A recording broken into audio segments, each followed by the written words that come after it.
As a lifelong Carolina Panthers... Oh, hang on, let me move that.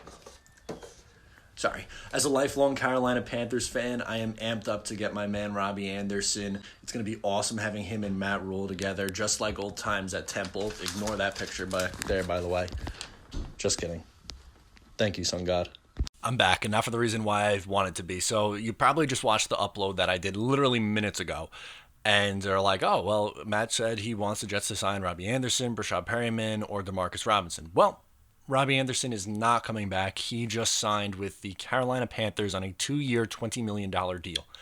How or why the New York Jets weren't able to get that done, I really don't know. And this video is just going to be pure reaction. I don't have any notes or anything like that. I literally just finished uploading the video where I had 3 guys remaining in free agency for who I would like the New York Jets to sign. And then this news drops. I was just eating lunch, threw that to the side. Let me said hop on, get my raw reaction. And I really don't understand why the Jets weren't able to get that done. For $20 million over 2 years, that's $10 million a year. That's right in the range the Jets were looking to spend.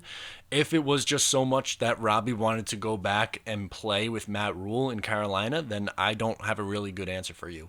I would assume that Joe Douglas would have known that by now, and the Jets would have had a better plan.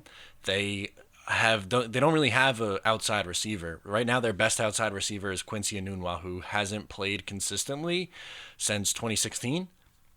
Vincent Smith, are you going to have him start? I mean, this is not a good plan.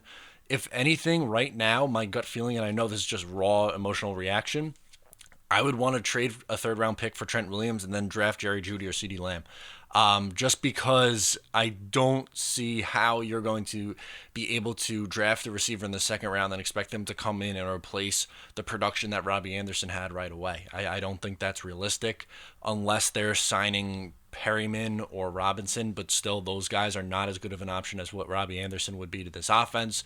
This kind of reminds me of 2011 when the New York Jets are coming off a high in 2010 and you let Braylon Edwards go, who Mark Sanchez was really comfortable with, and then you replace him with Plaxico Burress, and then you let Jericho Cotchery go and you replace him with Derek Mason. None of those moves really made sense at the time, and it kind of spiraled out of control. And the fact that Robby Anderson didn't leave because he got paid $15 million and, had a huge contract offer somewhere. He got $20 million over 2 years, $12 million in year one, and then obviously it's going to be $8 million in year two. But nonetheless, I don't get it. I'm going to be flat out honest with you. I don't understand why the New York Jets weren't able to match that or give a better offer.